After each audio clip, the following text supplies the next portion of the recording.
thing we ever saw. These TVs today are so spectacular in terms of the imagery, the quality of the image, Yeah. and everybody's walking around watching on their phone. Yeah. So, the world is changing at warp speed. It's part of why I'm pretty comfortable being on the sidelines watching everybody else trying to figure out how this thing works, because it's changing so fast. But at the same time, as I said, I think some of the greatest entertainment stuff that's ever been out there is available on TV, where I think we really see a lack of creativity is in the feature film world. Yeah. I think if you look at the Academy Award nominees in the 70s and the 80s, year after year, there were unbelievably great films being made. And I think that you look at the Academy Awards now, and it's pretty mediocre. I spent most of my life loving going to the movies. In the last 2 years, and it would be easy for me to blame having kids on not going to the movies, I just can't see anything at the movies that really compels me enough to go spend the time, the money, and the effort to go. Because, like you said, I just don't think it's that great anymore. And I would really like to see good movies come back. Well, once again, you got to sift through them and pick them out. They don't make the blockbusters for us. They make them for teenagers and repeat viewers. These big tent poles. It's, if I see one more movie about, the end of the world, it's like, really, it's enough already. Or one of the, these superhero movies, they don't hold my attention. Well, guess what? I'm not the demographic they're chasing. And honestly, I think it was one of the reasons I was successful in television was I realized when I was making shows, I wasn't making all of them for me to watch. Right. I think oftentimes executives want to impose this is what works because I like it. It's like, all my hit shows were on Saturday night. I wasn't even home. And those were in the days, by the way, when, shows were watched the night they were on. Yeah, that was it. That was it. You missed right? it. His early days of, you had to push down 2 buttons on the VCR to record it,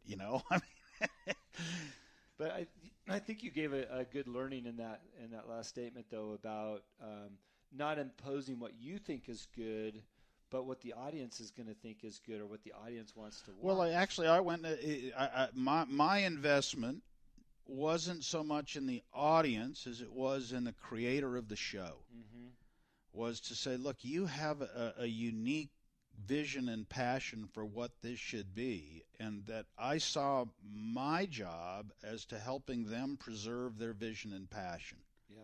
Whether it was exactly the same as mine or not, but that the shows as you see on TV that tend to work, they tend to be somebody's idea. Right? Sure. Yeah. There's a showrunner who, who's really good at this, and it's their idea. And actually, at some point, they get so big that the network can't even talk to them anymore. Those are the shows that work, or the shows that they care about so little that they don't barely give notes. Yeah. Which tended to be all of my hit shows. Walker, Texas Ranger, Dr. Quinn, and Touched by an Angel were all shows that the network was so sure were failures that they stayed out of our way. Wow. And there you go. And there you go. But they were sure all 3 of them were failures. Well, it just shows that sometimes, those things speak for themselves, and if people pay enough attention, it's there right in front of them. So, well, but I think what it also speaks to, Jim, is that you got to believe in what you believe in. There's an old joke about the young network executive who gets in early on Monday morning, and of course the nervous writer who gave him the script on Friday calls up to say, "Hey, did you read my script?" And the executive says, "Yes." The writer says, "Well, what did you think?" And the executive says, "I don't know. I haven't talked to anybody." It's like, what do you mean you don't know? Mm-hmm. You have to talk to somebody else to know how you feel? Mm-hmm. Don't be so concerned with reflecting the consensus of the group. Yeah. That, if you trust yourself enough to know that what they are paying for is you. Not you trying to get along with everybody here, but you. What do you really think? And if you feel really strongly, speak up. You owe it to the process. If they don't like you, that's fine. truth of it is you're not going to see these people you're in business with in 20 years anyhow. You're going to see your family and your friends. Yeah, sure. I grew up with a quote from Victor Hansen, and it was, what you believe is what you'll achieve. And I found that on a cassette tape in the 70s, and that got me through high school. And 8-track probably, right? Yeah, it's actually a cassette tape. So I did have some 8-tracks. Okay. Yeah. So we just touched a little bit about you writing the book, but just can you give me an overview of the book and the title? Because I think it's so fascinating. I've read it. You gave me a copy. And I just love our listeners to pick up a copy one day because I think it's a great tool. Thank you. It's called Be Quick But Don't Hurry, which was something that John Wooden said over and over and over again every day. Once again, the use of repetition to communicate the things that are very important to you is oftentimes overlooked. John Wooden did not overlook it. The things that he thought were important, he said over and over and over again. And Be Quick But Don't Hurry was kind of his whole thing. We wanted to play fast. We wanted to get after it. We wanted to be aggressive. But we didn't want to get out of control. Right. And in a sense, it's sort of looking for that mythical razor's edge. I mean, I know for myself, years of being on the road, that I had to keep telling myself, hey, be quick, but don't hurry when you're leaving that, leaving that security area. That's not the time to go fast. That's the time to slow down. Make sure you got everything. Is everything in there? Did you put your license back in? You got what you need? That you're not always going fast. And that also the other thing that Coach really understood was if you were looking to get separation from the person who's trying to stay in front of you, that if they thought you were going faster than you were going, that was just as good as going faster than they are. If they're going fast and you're going slow, that's just fine. Which is why every day at practice we started with change of pace, change of direction, because that's what it was all about. It wasn't always trying to go faster. And I think that in a way, in the world we live in today, we get to such a pace that we always think the thing to do is to go faster, which, there are times in business where what you really need to do is just hit pause and go, okay, hold on. What do I do now? Yeah. And maybe the best thing to do is nothing. Toughest nothing I ever had to do. I was running over budget on a pilot I was shooting in Wilmington, North Carolina called Touched by an Angel, a show my bosses had decided they really didn't like. And now it was going over budget.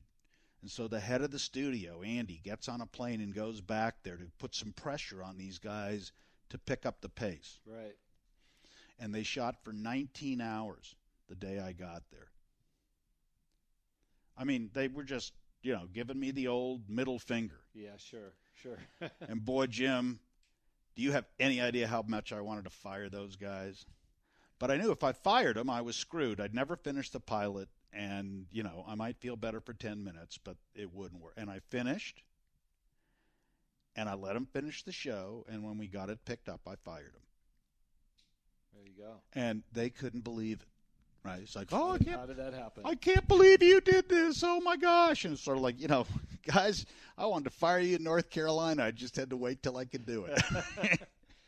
Well, we've put on a pretty good conversation here, and I need to wrap it up a little bit. But there's a few things that you said early before we started recording that I think are important for people to hear. I call them gems within the podcast. I hope that people hear and pick out some hidden gems. And that's why I listen to podcasts. I might listen to an hour show and I might pick up one thing, but that one thing can change my whole day or my career. You bet. Right? And I think you've given a few, but you said something earlier. You picked up your phone and you said, hey, we all have this. We just need to ask it a question. Right. Right? It's Because so fascinating. it's so true. The greatest tool in your toolbox, if you want to get ahead, is a question mark. Be curious. Ask, how did you get there? First of all, by the way, the interesting thing, Jim, and you do a podcast, so you know this. People never ask. Yeah. Right? People never say, tell me yours. They should.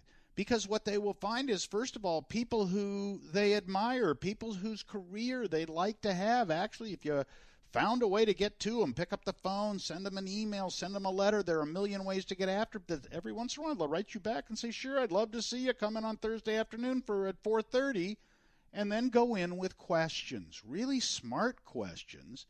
You'll walk out of that meeting, and that person you met with will think that is the most interesting person I've met in a long time, because you were interested, because you were smart enough to do some research and say, geez, Jim, tell me a little bit about how your off-road racing experiences have translated into what you do in business. Yeah.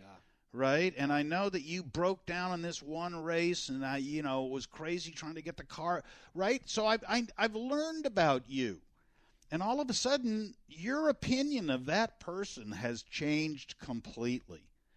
And, young people don't like to hear this when I tell them, but when they go in for a job interview, they're not that interesting yet. They haven't done that much. But if they ask really good questions that come from research that they've done, and also point out for themselves where they'd like to go,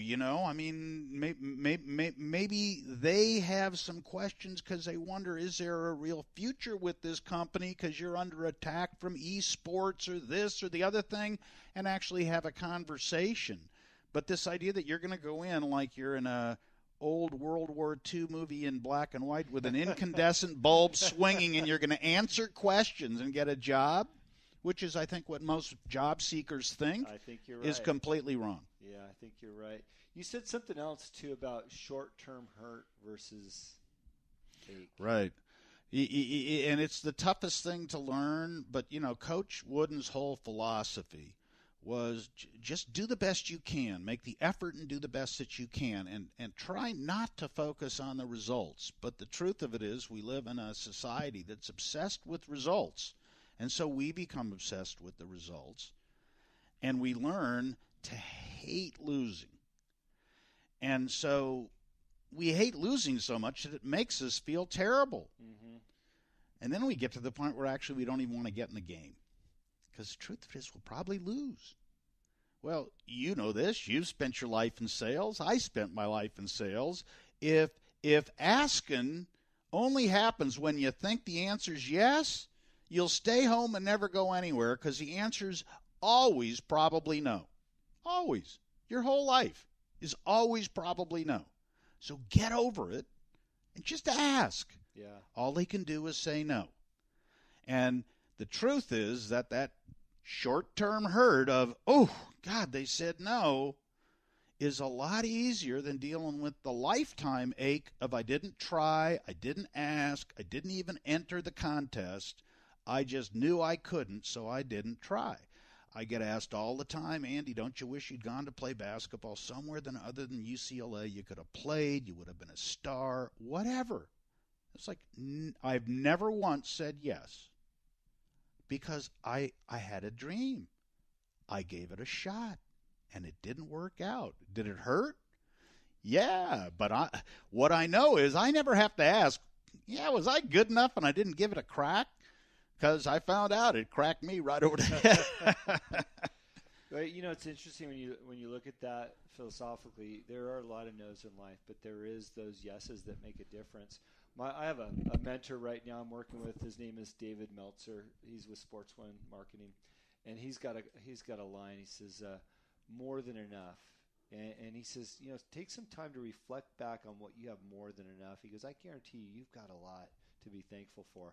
And I spend 5 minutes a day now writing, what do I have more than enough? And it's amazing how much I've amassed over the years that I feel very blessed to have. And I think that's one thing that people can learn. All those no's, they do culminate into one big yes at some point. You bet. And they really can appreciate what they've done.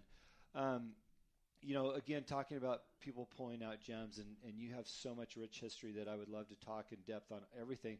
But what's the one thing that you can hand off to our listeners, that we haven't covered, that maybe is just that one last gem for the show that people can resonate with as they listen? Well, listen, at the end of the day, Coach Wooden's whole philosophy, which is really what I've spent my life trying to kind of hand off to people because he's not here anymore, is this idea that, what you're trying to do is reach your own potential.